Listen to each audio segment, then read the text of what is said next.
Shalom bien-aimé, demeure béni, que la gloire de Dieu soit sur ta vie. Ça me fait tellement du bien de partager ce message avec toi. Bien-aimé mon frère, ma soeur, pour toi tu es en train de m'écouter, écoute-moi très bien. Je me présente Élie et je suis de l'église Jésus revient de San Pedro.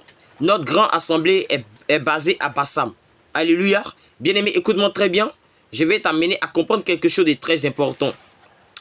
Est-ce que vous savez que ce n'est pas toute personne aujourd'hui sur les réseaux sociaux qui prophétise? Tout homme sur les réseaux sociaux ou femme sur les réseaux sociaux qui parle de Dieu, qui parle de Jésus, qui sont de Dieu. Bien-aimé, est-ce que vous comprenez? Même la Bible déclare que le diable se déguise en l'ange de lumière. Alléluia. Même le diable se déguise en l'ange de lumière. Écoute-moi ici. Dans le livre de 2 Corinthiens, le chapitre 11, à partir du verset 13.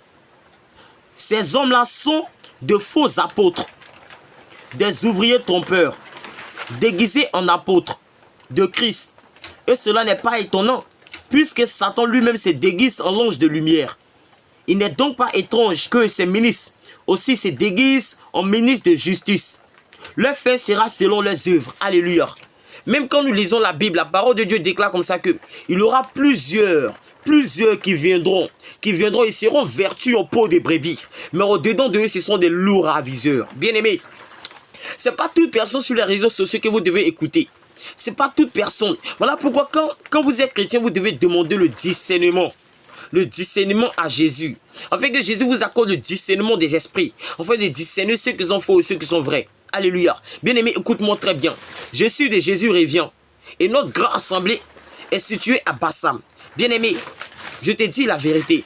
Écoute-moi très bien. Écoute-moi très bien. Ce que je suis en train de te dire, c'est la vérité, bien-aimé. Cherche une église, la sainte doctrine. Nous prêchons l'évangile de Dieu. Nous prêchons la vérité. Nous prêchons la vérité. Dans le livre de Jean 8, le verset 32 nous dit: vous connaîtrez la vérité vous affranchira. Or, si tu ne connais pas la vérité, c'est impossible que la vérité puisse te franchir. Laisse-moi te dire, bien-aimé. Aujourd'hui, vous voyez des femmes sur les réseaux sociaux qui portent des bagues, qui portent des couleurs de mèches sur les têtes, qui portent des pantalons, qui portent des habits d'une manière sur leur corps. Bien-aimé, la Bible déclare comme ça que vous êtes le temple de Dieu. Il dit quoi? Vous êtes le temple de Dieu. Écoute-moi bien ici. Dans le livre de 2 Corinthiens, le chapitre 6, verset 16 dit: quel rapport y a-t-il entre le temple de Dieu et les idoles? Car nous sommes le temple du Dieu vivant, comme Dieu l'a dit.